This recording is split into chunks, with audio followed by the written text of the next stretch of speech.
Beat it up.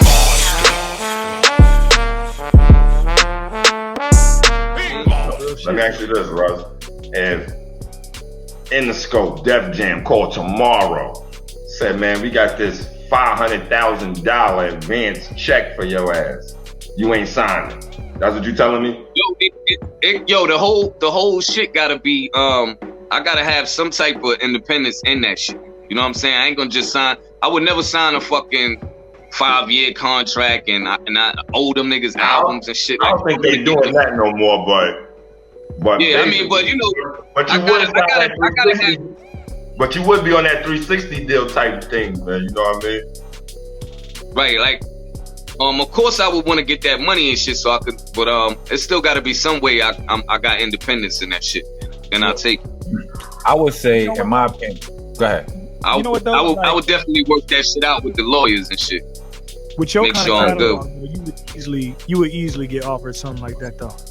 Like they're giving away like nowadays, so many independent artists are getting signed. It's like what do they say? Like the stats is like 20 artists a day or some shit get signed to a major.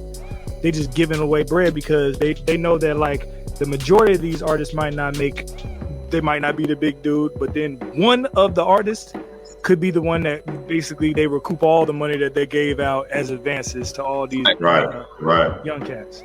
You know what I'm saying? So somebody like you with a catalog like that, they'll easily get you some hundreds of thousands of dollars. I mean, I see it like this. Like, you know, back in the days, everybody, you know, nobody wanted to go independent because it's hard work or whatever, and you know, whatever, and the labels make you a big star and whatever. Yeah. You know what I mean? It's to a point right now where I feel like it's normal, like independence is normalized. It ain't too many labels running around. It's like, and you know, around the circles I run, if you talking about getting signed to a label, niggas actually look at you funny. You know what I'm saying? I mean, but I understand. If you look around, niggas still want to be signed to a label. You know what I mean? But anybody older with any kind of sense will usually tell them, nah, you want your la la la la la la. You want to be independent. But I happen to know that independent ain't for everybody. You know what I'm saying? Right, yeah, that's what I'm saying. That's why I wouldn't knock nobody for that shit. It's a lot of everybody work. Ain't got that. And I damn near quit because of independency, man. You know what I'm saying? Like I had a talk with Drew one day, and I'm like, yo, listen, like we not doing what I thought we was doing, man. Like I'm not trying to go this route, bro. You know what I'm saying? Like seriously. But this when, you know, I ain't know no better because I'm used to like we had this label, all this stuff. I'm used to going to LA, going to the label, going to Manhattan, we going to the label.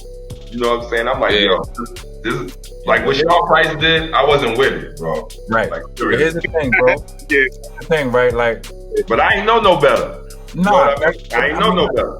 All of those is lessons. I mean, I didn't know no better either. Like, you know, like we went through these stages and a lot of us got frozen. You know, we were stuck for a minute. Like, you know, like we didn't know which route to go because the route we was used to going just wasn't there no more. But what I say to niggas, to anybody, right?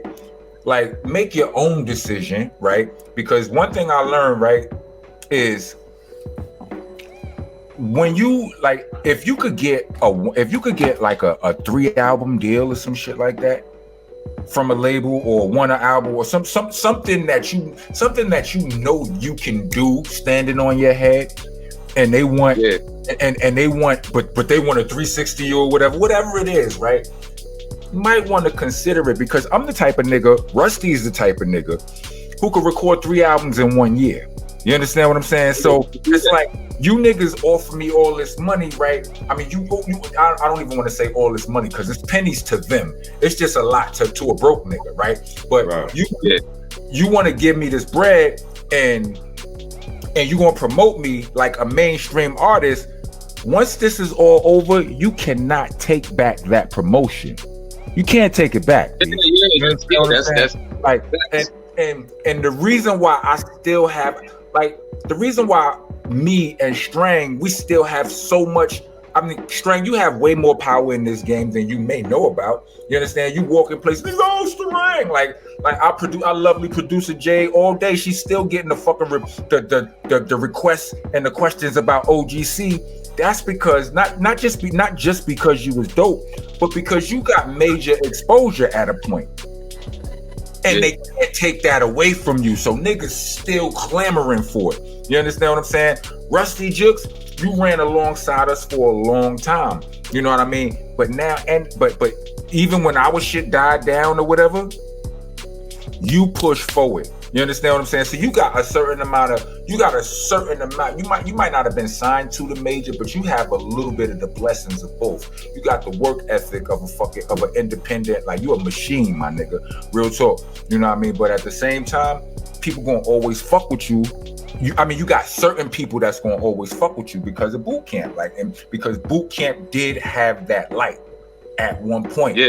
And as long as you nurture it, it won't go away. So I say all this just to say, don't be too closed-minded to either side. Work. Figure out your brand. You know what I mean? You and I might be able to do la la la la la la la la la la, but you know what I'm saying? And use it to work the system to benefit. Yep.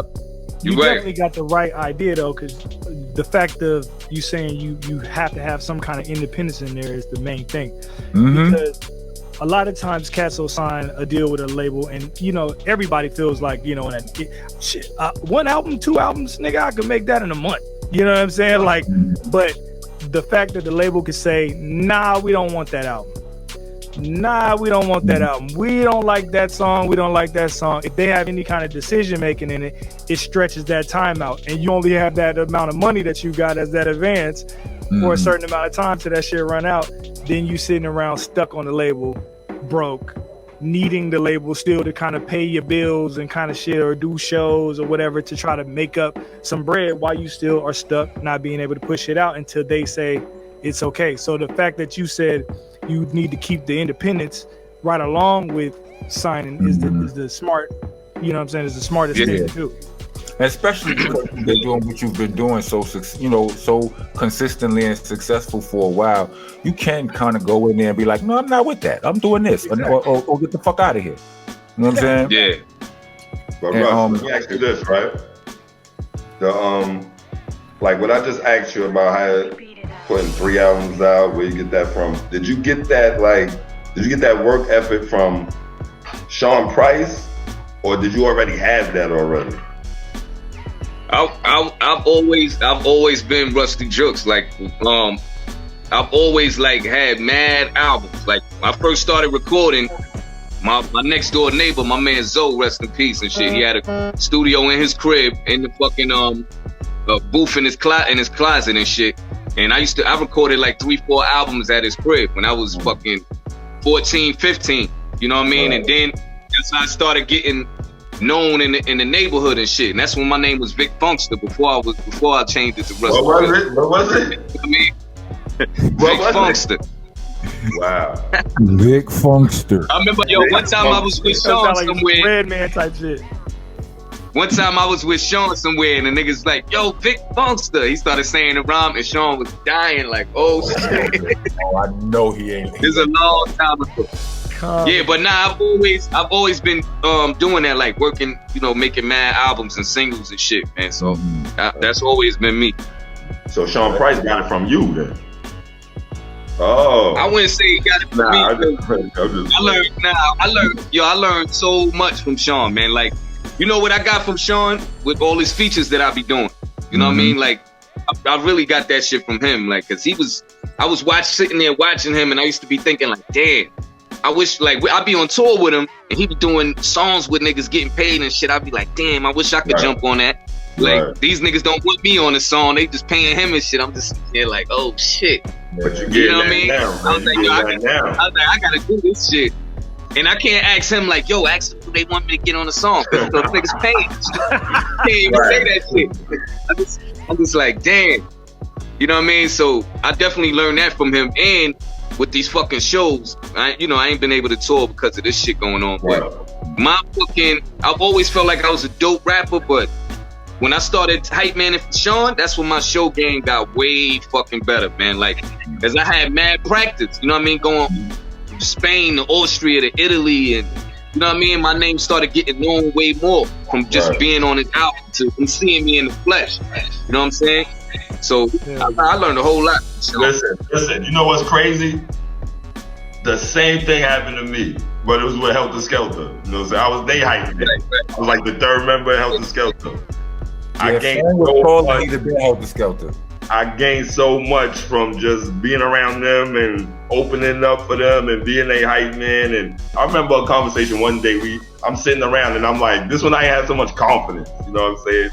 And these two guys are like, yo, you are dope. They was like, your personality is dope. So they was like, yo, put your personality into your songs and you're gonna be a lot better. And I always took that advice and I'm like, and it was him and Sean, we in the room, dirty room, no furniture, just 4 walls. We writing rhymes in these rooms every day. You know what I'm talking about too, Rock. I always say those days. It was a bunch of cribs like that. I'm not sure what you're talking about. 157. So we like, yo. And they like, yo, they told me this, and ever since then, that advice, yo, it took me, I went a long way with just that little bit of advice, man. Can I tell y'all something? But both of them like, I'm the Rockness Monster, and I'm here to let you know that I'm on Cameo now. Are you familiar with Cameo? It's a website where you can reach out to some of your favorite celebrities and have them send you shout-outs, personalized, birthday wishes, wedding congratulations. You can even have them quit your job for you. And now I'm there. You can use the Cameo app, or you can go on Cameo.com or the Cameo website. Find me there and make your requests. We also have special requests for business. You know, if you want your mixtape dropped on or your album promote, any promotional thing. Special pricing for that. See us there. Rockness Monster on Cameo. Rock on. Rock on. Thank you for listening to Monsta Mondayz Podcast. Please join us every Monday from 8 to 10 p.m. West Coast time and 11 to 1 a.m. East Coast time. Every single Monday, Monsta Monday on the Dash app. Also, check out these awesome shows from the rest of our podcasting family.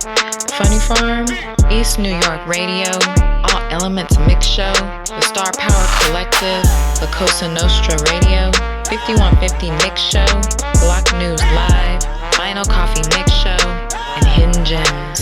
Check them all out under the Delicious Vinyl radio station.